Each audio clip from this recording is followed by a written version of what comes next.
and work for justice because so. Work for justice. Work for justice. Work for justice. Justice. Somebody my work for justice. Somebody my mind. And man, you want say ne. I just have been my first public appearance. Hey. Me say and ne work for justice be cost road Dome Kwabenya. I'm pay. You better you be audio me. And man, you want say and ne. My party. And I'll speak. If you are not going to pay. And it is also significant, say, ye a WSO, a 21st March of every year. I the kind of surgery for Dr. Kwame Nkrumah. Good. It will be a discounted Kwame Nkrumah because I say if you don't pay a self-government in the shortest possible time. Kwame Nkrumah saw the need saying self-government now. Until no so ever da a day a kind of na omampani na okasa baby. Obobo empanifo bidin ho na me krameti ma me bia na ese no ama shosho ani eso mu nyina 50 series 50 pesos coin no mama na o check kesi bi da so no ese no okay me hwe ni din na mabo ese no asikisa no wo enkrakasa ese esam ese na oye merchant na adwuma oye I don't know na no or the source or on the sponsor Kwame Nkrumah enti anti dede ni din kra de anti dede enti anti dede bass bi e buy na boss ni no ono ne de sa bass ne to no ono ne de ne picture at 50 pesos coin no so those are the people omu nyina share omu fighting for the independence here then it me e buy na kufa kasem Abubakar Abra Agbelegbe de ma no mo ne egbo tuo no mo ne ayi Sergeant Ajiti no money quickly now Second Lady, First President of the Fourth Republic, His Excellency Jerry John Rawlings, and former First Lady Nana Konadu Ajiman Rawlings, the former First Lady Mrs. Fulera Liman, representative of the Chief Justice and members of the Judiciary, members of the Council of State, Chief of Staff at the Office of the President, ministers and deputy ministers of state, members of Parliament, senior citizens, traditional rulers, members of the diplomatic corps, fellow Ghanaians, ladies and gentlemen. It is good to be here this afternoon to celebrate with you, our distinguished senior citizens, Ghana's Founders' Day. The first time in our nation's history that August 4th has been so commemorated. I'm honored on such a day to be with you, men and women who have made considerable contributions in all fields of endeavor to the building of modern Ghana. Our nation will always be indebted to you because you have helped bring progress to our country. We're gathered here to acknowledge the role played by successive generations of Ghanaians towards the liberation of our country from colonialism and imperialism. The government believes that the most appropriate way to honor them is to commemorate the day on which the two most significant events in our colonial political history that led us to freedom and independence occurred, 4th August. It is unfortunate that 62 years after independence, the history of these events continues to be embroiled in needless controversy, due largely to partisan political considerations of the moment. It is time we rose above partisan considerations, set the record straight, recognize the collective efforts in gaining our freedom and independence from colonial rule, reject the trivialization of our past, and do right by our history.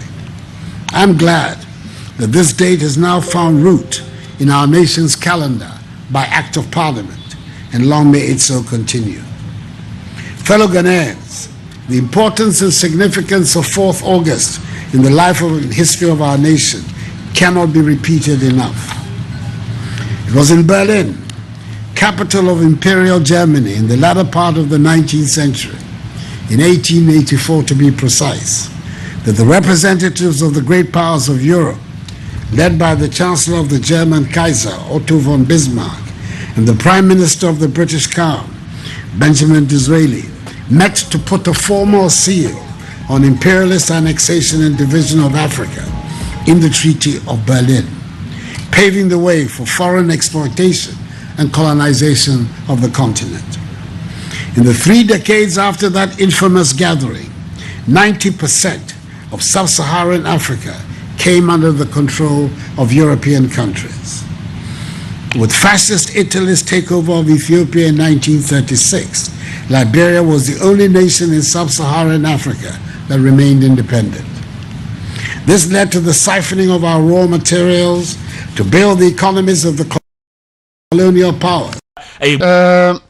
Mpanimfoɔ se okoto dokunu na wudi na dokunu no ye oda ya kai de oyam aburu no ene kai no do aburu ni mu mo ana me kika no enti so kai de oyam aburu no dia sa aburu no nya fitin ya na baaye enti obi na kodo asase no obi aburu no ena odo homa ni nyiniye ena odi koma obi yam ye ena obi nsu koye dokunu nti eye value chain wo enti efiri fom wa na eba ese Ghana ye independence no Ghana independence ana koye ye ehase afiri baabi enipa bi ana tena sese ye de ye ho sese de ye ho se oman na yenya ye fa ahodie enti mama ye ntua na mo abeboa ye benya ye fa ahodie ena omo hyase uti abakosem a omo twese ehase wo sopon mebo yes ena nkakra didi mo a Osaje for Dr. Kwame Nkrumah be picture no. In 2 significant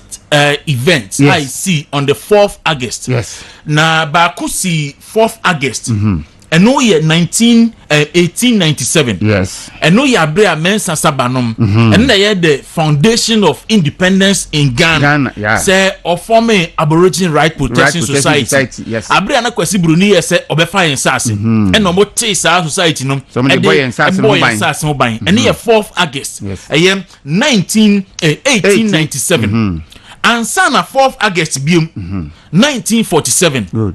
And so yati UGCC and on the chassis sopon Emma pa grant no no merchant edidi mu sorry Marco Jeno ne buy me kofa Kwame Nkrumah me benya basis yes enti se sabre no se ama anka sabre ye bo Aboriginal Right Society for no kra ma anka sabre ye sase akwa di Bréaking for nsem enti u pasase di djuma bia is all track akwa Bréaking na Bréaking hima ama kwan say obetimi ayusu asase na wontimi nye den enyusu enti eno na the first independent Ghana fight ye 1897 ye ji ensase that's all Aboriginal Right Protection Society Aboriginal Right Defense and Protection Society for ji ensase the man and son of the formation of the UGCC and so by 1947 and also na 4th August and you just had 2 events and UGCC no the beginning of all and the mother of all political parties. Yes. But the reason why it's here,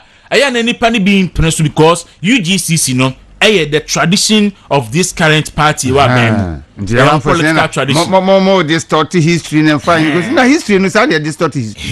Yeah, him say Ghana had the first political party UGCC. Ombo time they take part in any sign. Ombo prefer hundi am oman no. And this say say obo Kwame Nkrumah baso a udibo but na Kwame Nkrumah in the first place we pay Ghana kra eno so obisa wadwene ho hwan na kofa no baaye enti me ye madwene se me pefa ahodie na makofa me nua bi abeka me ho na me nua no obaaye no oni na mu akwaje fa ahodie no me de me nkan fa ahodie no pere no ho ana se etisen enti ye ahwe ye aduma bi na ase politics aye ne Ghana nti me free party ni mu ndi no ene ye nka se Ghana Kwame Nkrumah na te Ghana ne Kwame Nkrumah na te Ghana ene obi ka se Kwame Nkrumah Ghana pa ni na nipa na ho ye mesere ene ne kwa Kwame Nkrumah Ghana na se dia o de to so se ye mfre Ghana nti na be ne dia